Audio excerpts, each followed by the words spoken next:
Olá a todos! Hoje nós vamos continuar falando sobre este livro aqui, A Conspiração no Gênesis 6, como as sociedades secretas e os descendentes dos gigantes planejam escravizar a humanidade. E este assunto aqui, ele é mais importante do que parece, porque a gente começa a entender um ponto bíblico específico que passa desapercebido por nós, mas é bastante interessante, que é este aqui, as pessoas da planície. E as pessoas da planície foram construir a Torre de Babel, basicamente. No próximo vídeo a gente vai falar sobre a Torre de Babel, mas o vídeo de hoje é o foco da descida da montanha para a planície. Então vamos lá, muito interessante. Bom, este mês eu estou fazendo a divulgação desse curso, Gerenciamento de Novos Negócios, para quem está querendo iniciar um novo projeto, uma nova empresa, algo, por exemplo, que está numa fase inicial, uma fase de sementinha que vai começar a crescer. E essa fase de sementinha, da mesma forma que na agricultura, é diferente a fase onde as coisas já estão crescendo e a fase onde só estão germinando, como elas são diferentes, a mesma coisa acontece para projetos e negócios, né? Quem tiver interesse, link abaixo. E quem tiver interesse em mais do que um curso, tem área de membros, custa $7 por mês, é uma forma econômica de estar acessando vários cursos no mês, e todo mês tem um curso novo. Então, quantos cursos você conseguir fazer no mês, tá incluso aqui no valor. Então, se você quiser fazer 2 ou 3 ou 1, aí você segue o seu ritmo. E todo mês tem um curso novo, você pode ir acompanhando os cursos. Pois bem, então vamos lá, as pessoas da planície. Em Gênesis, capítulo 11, versículos 1 e 2, temos o seguinte: agora o mundo todo tem uma linguagem e um discurso comum.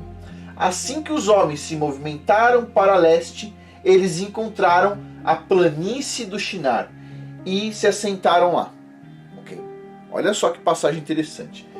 Pequenininha a passagem, mas tem muita coisa aqui. Então eles foram para leste, né? E encontraram lá a planície do Shinar. De acordo com Joséfos, Nimrod foi o grande líder das pessoas do Shinar, depois do dilúvio. E começamos a nos perguntar se foi ou não o desejo de Nimrod e seus liderados somente migrar para longe de Noé e recolonizar a terra. Ou seja, Nimrod já tinha alguma ideia ali, e aquela ideia ele não ia conseguir executar por perto de Noé, do tio e tudo mais. Então, será que ele estava querendo recolonizar a terra, ou o que ele estava querendo fazer exatamente? Vamos dar uma olhada. De qualquer maneira, as pessoas do Shinar foram lembradas como corajosas por se aventurarem para longe das montanhas em direção das planícies. Então é o seguinte, se você for ver esse mapa aqui, esse mapa da região, aqui está Israel de hoje, aqui pequenininha, certo? Aqui está a Turquia, com um relevo bastante acidentado, montanhoso, a Turquia em cima. Aqui está o Irã, certo? Bastante acidentado o terreno. E aqui está o Monte Ararat, onde a Arca de Noé, como é que a gente pode falar isso? Encalhou, ou foi estacionada, pousada, não importa. Ela desceu aqui, vamos dizer assim, a água desceu e a arca ficou nessa posição aqui, né, no Monte Ararat. Então o que acontece? As pessoas descem então da arca e aí começam a repovoar a terra. Repovoar onde? A parte mais montanhosa. E aqui embaixo tem o que? Tem uma planície. Uma planície, olha só, planície do Shinar. Planície. Então, Nimrod e companhia estavam com os outros aqui na parte montanhosa, e o Nimrod foi o que guiou as pessoas para descer da montanha e falar: não, tudo bem. A água, o pessoal viu a água, basicamente, do dilúvio descendo devagarzinho, e o Nimrod falou: bom, chegou a hora da gente descer e ir para a planície. Pois bem. Então, e na planície, isso aqui é um zoom da planície, essa parte aqui da planície, aqui está a região montanhosa, aqui continua a região montanhosa, esse vermelho aqui é a parte montanhosa, e aqui a planície. E nessa planície aqui, a gente tem a Babilônia, a gente tem aqui a Mesopotâmia, a gente tem Ur dos caldeus, de onde veio Abraão, tudo aqui na planície, ok? Então tem o povo da planície, tinha o pessoal que estava na montanha, e depois eles desceram, foram guiados por Nimrod para ir para a planície, uma parte bastante fértil, inclusive. Pois bem, lembre-se que menos de 70 anos antes tinha acontecido o dilúvio mundial. E a arca parou no topo do Monte Ararat. De lá, os sobreviventes e suas crianças olharam as águas do dilúvio descer devagar, revelando as terras mais baixas em um certo período de tempo. A segurança dos topos montanhosos deve ter incrustado em suas consciências, marcando qualquer um que decidisse sair dos altos terrenos como um lunático, certo? Ou seja, a gente está aqui na região mais alta, mais segura, a água acabou de descer, certo? Então, quem quisesse descer por ali, bom, não era, vamos dizer assim, tinha algum problema, né? O pessoal pensava. Pelo menos a ideia que está passando aqui. Joséfos explicou que quando a migração das montanhas aconteceu, as pessoas decidiram não se espalhar ou separar. Será que eles acreditavam que a sua sobrevivência sobre a natureza dependia de seu número? Ou será que eles temiam algo desconhecido? Será que eles pensaram que poderia ainda ter Néfilins ali? O que eles pensaram exatamente? A gente não sabe. Mas eles estavam andando em grupos, né? Talvez a pergunta mais importante é: será que os pioneiros da planície tinham medo de outra civilização que era mais temível em guerras? Joséfos notou que depois do dilúvio, Yahweh instruiu os descendentes de Noé a recolonizarem a terra, mas as pessoas se recusavam por medo de opressão. E isso é lógico se eles temiam então os Néfilis, tinham medo de ir para um lugar onde tinha o povo mais, vamos dizer assim, mais bravo, né? Mais selvagem, talvez. De acordo com as lendas, Nimrod uniu as pessoas via tirania e ele era lembrado como um autocrático fazedor de leis. Os maçons registram Nimrod como com um poder soberano sem restrição, ditatorial em sua legislação e implementação de decretos. Ele foi um rei tirano que abusou e ele fez mau uso de seu poder. Pois bem, Joséfos atribuiu a Nimrod a responsabilidade de introduzir doutrinas para as pessoas do Shinar que honram outros valores que não são a humildade e a adoração ao verdadeiro Criador do mundo, Yahweh, Tsevaot. E se essa é a mesma doutrina dos Néfilis pré-diluvianos e dos filhos de Caim, que são documentados então nas tradições panteísticas? Bom, Nimrod foi a primeira potestade pós-diluviana a incitar as pessoas contra o Criador Yahweh, exatamente como a tradução de seu nome diz, ou seja, Nimrod o rebelde. Ginsberg recordou que Nimrod ensinou as pessoas a acreditarem em sua própria força e coragem do mesmo modo como ele fazia. É mais ou menos o seguinte, pessoal. O que o Nimrod colocou para as pessoas é o seguinte: a gente tem que confiar em nós mesmos, na nossa força, nós vamos conseguir, etc. E até hoje em dia, isso é uma coisa assim muito batida na questão de autoajuda, né? Não, você vai conseguir, você consegue, vai lá e etc. tal. Mas a verdade é o seguinte: a gente é dependente do Criador para tudo. Se nós recebemos bênção, bom, a gente vai receber e acabou. Se nós não recebemos bênção, né, aí fica difícil. Nós, sim, claro, temos que fazer a nossa parte. Como eu sempre digo, assim, a gente faz o possível, o Criador faz o impossível, mas a gente sempre é dependente do Criador. E o que ele coloca aqui, o Nimrod, humildade, essas coisas aí, tá batido. Vamos passar, agora todo mundo aqui é valente e todo mundo a gente tem que confiar nos nossos próprios braços e pernas e a gente vai fazer acontecer. Essa é a ideia do Nimrod e, bom, paciência, vamos lá. Ele fez com que as pessoas abandonassem a sabedoria e fé no Criador Yahweh, exatamente como aconteceu na época pré-diluviana. Ele impôs a crença de que a pessoa poderia atingir felicidade pelo seu próprio esforço e não através de obediência e bênçãos do Criador. Ou seja, vamos lá, de novo, pessoal. Obediência é um fator muito importante, muito importante. Por quê? Vamos lá. Todos nós temos algum valor, certo? Ok. Então, vamos supor que você tenha um cavalo muito bom, certo? Um cavalo lindo. Só que tem um problema, ele não é obediente. Quando você puxa para a direita, ele vai para a esquerda. Quando você puxa para a esquerda, ele acelera. Como é que funciona isso? O que te adianta ter um cavalo lindo, forte, que não é obediente? Quanto que vale um cavalo que não é obediente? Imagine um carro. Você puxa o volante para a direita, ele vai para a esquerda. Você puxa para a esquerda e dá ré. Vamos supor. Se algo que não é obediente não tem valor. Não tem valor. algo que não é obediente não tem valor. Todo empresário sabe disso. Se você tiver um funcionário que você pede para fazer isso, o cara faz aquilo, não tem valor. Desculpa, a verdade é essa. Não tem valor para aquela situação. A mesma coisa para o criador. O criador, ele espera o que da gente? Obediência, né? Pois bem. Então, continuando aqui. Obediência é uma palavra-chave. As pessoas, elas não gostam de ser obediente. Por quê? Porque a gente já vai ver. O Nimrod, basicamente, a ideia que ele vendia é a ideia do livre-arbítrio. Okay? Você é livre para fazer as coisas acontecerem.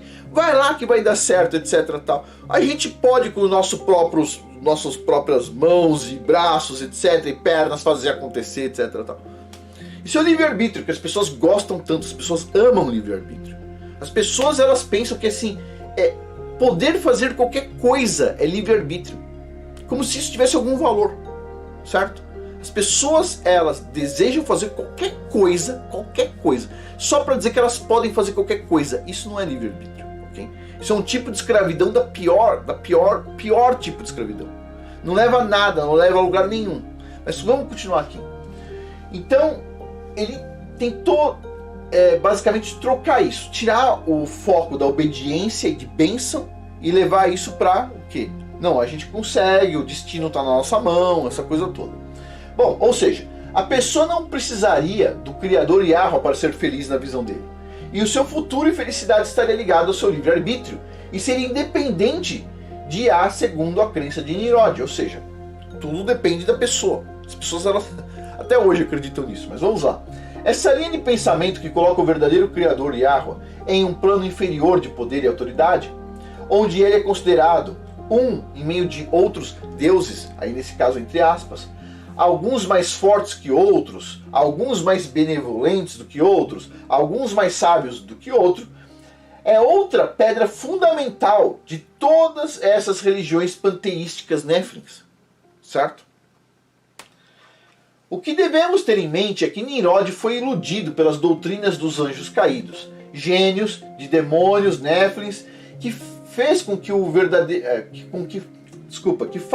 verdadeiro Criador Yahweh seja um dos muitos deuses e não único. E como consequência do dilúvio, na mente de muitos, o Criador Yahweh ficou com um papel de Deus mau, como muitas pessoas acreditam até hoje, certo? E que não tem interesse na humanidade perto de seus corações. E é possível que os anjos caídos tenham seduzido Nimrod a acreditar que eles poderiam protegê-lo do Criador. E essa noção é ainda mais plausível quando consideramos a explicação mesopotâmia para o dilúvio. Eles acreditavam que a humanidade tinha crescido muito e estava muito barulhenta, entre aspas, para os seus mestres e deuses. E o dilúvio aconteceu para resolver, entre aspas, esse problema populacional na Terra, que é uma coisa que até hoje o pessoal de paganismos aí acredita nisso. Não tem nenhuma base científica, não tem base em nada. Isso aqui é só paganismo, vem lá da Mesopotâmia. Até hoje é a mesma coisa. As pessoas acreditam, basicamente, na mesma coisa, que o mundo está muito lotado, etc. Tal. Concordo que São Paulo está lotado, mas o Brasil é muito maior que São Paulo, né? Do que a cidadezinha de São Paulo. Concordo que algumas cidades são muito cheias, mas o mundo está vazio.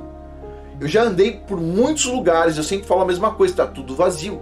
Você às vezes vai andando de carro assim, não tem nem carro na estrada, você anda horas vazio, às vezes passa 1, 2 carros. Tá vazio o mundo. É só que todo mundo quer ficar na mesma posição geográfica, quer ficar na mesma cidade, etc. Tal. Ninguém quer se espalhar. Mas o mundo tá vazio e as pessoas ficam assim, tá muito cheio. É uma ideia pagã, basicamente. Bom, as pessoas amam isso, né? Falar que o mundo tá cheio. Elas amam também falar que elas podem tudo, que elas têm livre-arbítrio, né? E assim, é uma coisa meio feliz. Infelizmente é isso. Mas vamos lá. E assim podemos entender facilmente como esta doutrina tem afastado o verdadeiro Criador do universo, Yahweh Tsebaot, e seus anjos leais.